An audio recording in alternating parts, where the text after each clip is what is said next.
नमस्कार मैत्रिणींनो, cook with सुमीमध्ये तुमचं स्वागत आहे. आज आपण बनवणार आहोत ढोकळा.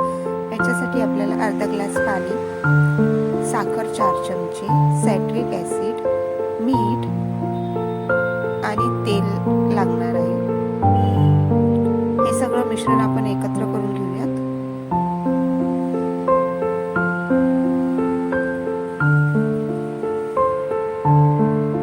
व्यवस्थित असं एकत्र करून घेऊयात.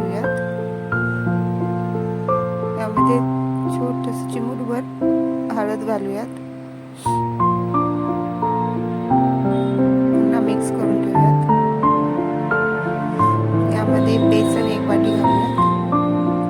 व्यवस्थित असं मिक्स करूयात.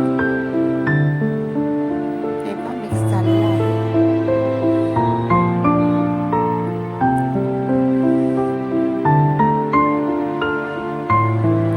झाकून ठेवूयात. याच्यामध्ये आता बेकिंग सोडा घालूयात. ऍक्टिव्ह करून घेऊयात आपण. तोपर्यंत आपण स्टीमची तयारी करूयात. त्याच्यामध्ये मी पाणी घातलंय आणि एक अशी प्लेट ठेवली आहे खाली आणि झाकून ठेवूयात 5 मिनिटं. तोपर्यंत केक टिनला तेल लावून घेऊयात. व्यवस्थित असं तेल लावून घ्या केक टिनला. आता ढोकळ्याचं बॅटर केक टिन मध्ये टाकून घेऊयात.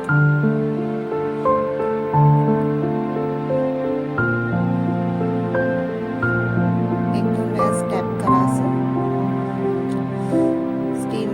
स्टीमर हे झालेलं आहे ऍक्टिव्ह. आता केकचं भांडं त्याच्यामध्ये ठेवून देऊया ढोकळ्याचं. 20 मिनिटांनी चेक करूया ढोकळा तयार आहे. तोपर्यंत फोडणीची तयारी करूयात.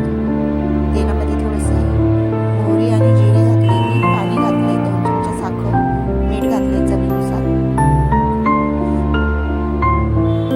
आणि एक उकळी येऊ द्यायची.